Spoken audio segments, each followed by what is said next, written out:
let me introduce ourselves. My name is Erlin Sofiani. My name is Amita Galajayani.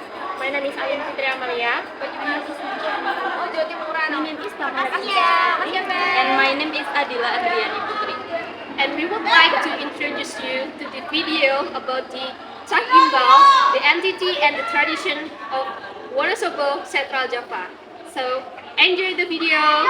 Bye.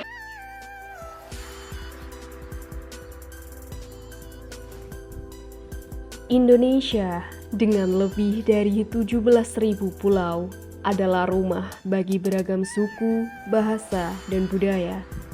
Dari Sabang hingga Merauke, keberagaman ini menciptakan mozaik yang kaya dan unik, di mana setiap daerah memiliki tradisi dan kearifan lokalnya sendiri.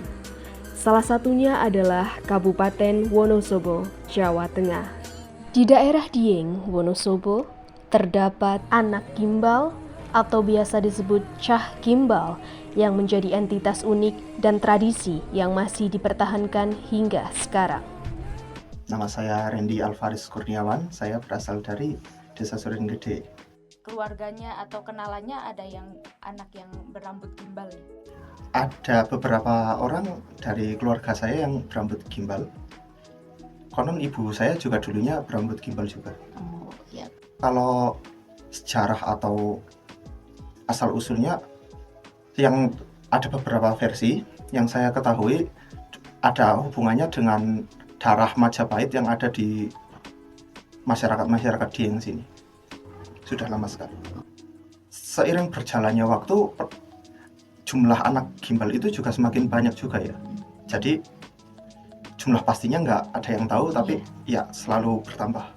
Apakah ada upacara atau ritual penting yang dilakukan oleh anak gimbal tersebut? Iya, ada. Untuk upacara atau ritualnya bisa dibilang anak gimbal itu harus, kita bicara untuk memotong rambut gimbalnya itu. Anak gimbal itu harus ditanyai apa yang mereka inginkan. Dan keinginan itu harus dipenuhi seabsurd apapun keinginan itu. Dan untuk ritualnya biasanya dipotong terus ditaruh di baskom berisi kembang-kembangnya itu, terus nanti dialirkan ke telaga warna. Apa yang terjadi jika keinginan anak gimbal tersebut tidak terpenuhi? Bila keinginan anak gimbal itu tidak terpenuhi, maka ada resiko gimbal itu akan muncul kembali di kemudian hari. Oh, seperti itu. Berarti memang harus sesuai keinginan anak tersebut, meskipun keinginannya sangat absurd. Iya. Di mana biasanya tempat yang digunakan untuk upacara ritual pemotongan rambut anak gimbal tersebut?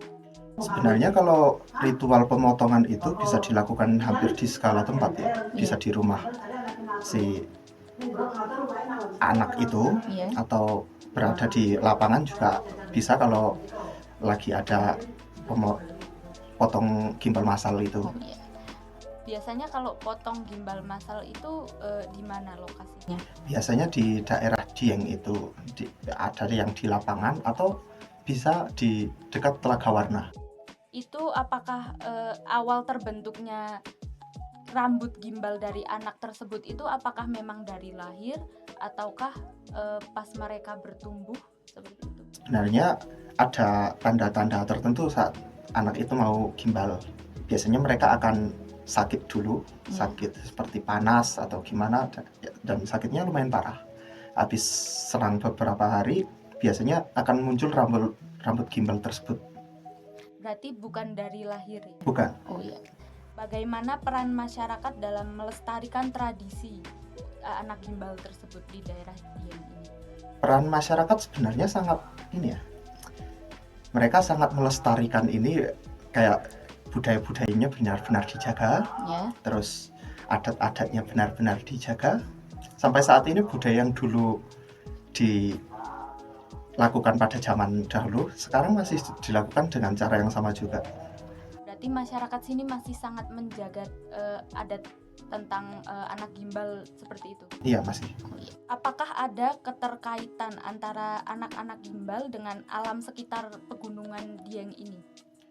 Sebenarnya saya tidak tahu apakah ini termasuk keterkaitan, tapi biasanya anak-anak gimbal itu biasanya berdomisili di area Dieng ini dan sekitarnya. Nggak akan jauh-jauh dari area Dieng biasanya. Berarti emang terpusat di daerah Dieng saja Iya, begitu? benar. Kapan seorang anak gimbal harus dipotong rambutnya? Biasanya saat muncul keinginan dari anak itu. Oh, Anak berarti itu udah ingin apa, biasanya langsung dipotong. apa peran pemerintah dalam menjaga dan melestarikan budaya ini? Misalnya secara support mental atau moral seperti itu? Kalau support dari pemerintah biasanya ada cukur massal itu pas acara Dieng Culture Festival. Ya. Terus kadang ada permintaan anak yang agak absurd, kayak misal ingin naik mobil polisi, pemerintah juga turut membantu dalam bidang itu. Oh iya, berarti pemerintah secara langsung menyupport adanya kegiatan pemotongan rambut gimbal. Ya, benar. Sejauh yang Anda ketahui, bagaimana pandangan masyarakat luar terhadap fenomena anak gimbal ini? Masyarakat luar memandang fenomena ini dengan pandangan yang unik gitu ya. Unik dan agak menarik gitu. Kadang menjadi tontonan pada saat Dieng Culture Festival. Itu juga menjadi daya tarik di Dieng dan jadi wisata. Oh ya, kalau berarti orang-orang sini itu sudah sangat terbiasa ya dengan adanya anak gimbal.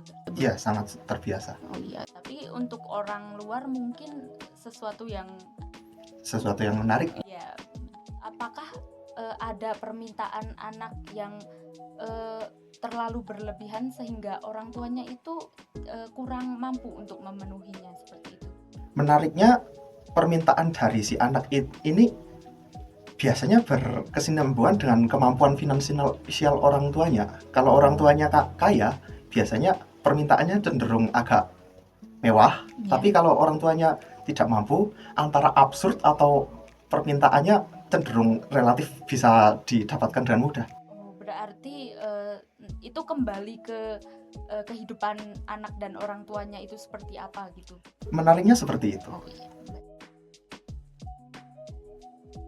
Pinten? Nazaha. Kelas pinten Nazaha?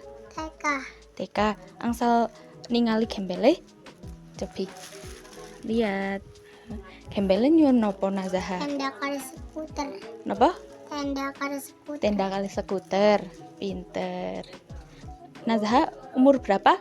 5 tahun. 5 tahun. Sekolahnya teng pundi? TK.